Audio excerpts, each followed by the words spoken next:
Light for the Journey. We continue our walk through 1 Corinthians, and we're at a little bit different part in how Paul describes love as what love is not. Love is not rude. It does not look out for its own interest. It does not easily become angry. It does not keep track of other people's wrongs.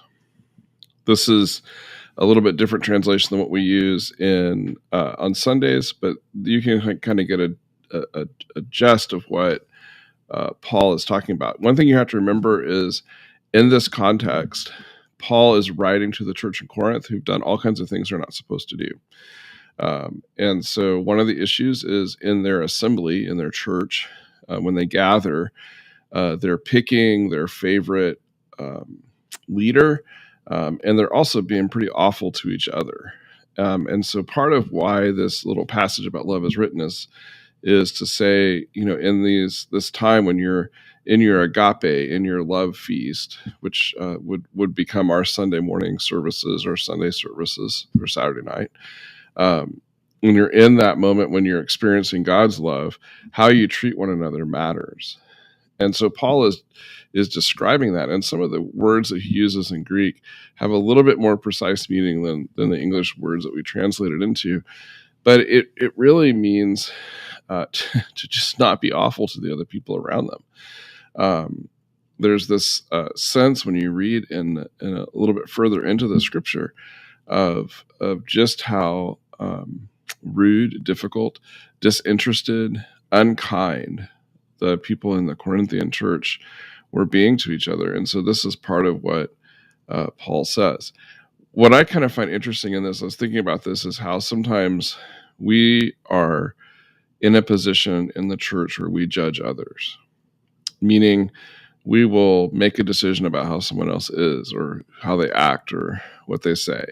Or we may even, as a church body, say this about others around us, other denominations, other people of faith. And I think it's always really a challenge for that, because the difficulty is, this is one of the things that people will say or be critical about the church is, you talk about this love, but then you hate my neighbor. You hate my neighbor who's gay, or you hate my neighbor who is a different race than me, or you hate this person that's a different politics than me, or you hate this person for whatever reason it is.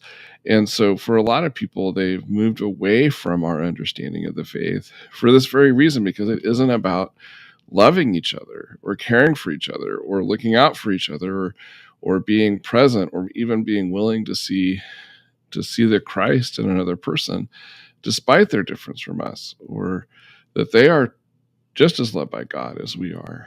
And this becomes critical. C.S. Lewis writes, "Do not waste time bothering whether you love your neighbor.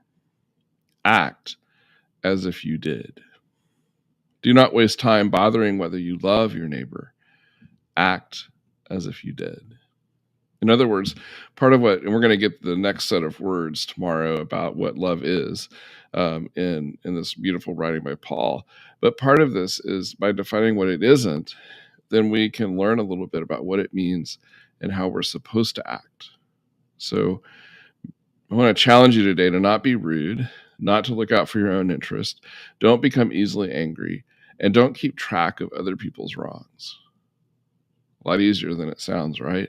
But that's what we're called to do, because we're called to act this out in every moment and every day of our life. Yeah, we fail sometimes. It's easy to get down that track. It's easy to judge others, but we are called to something more.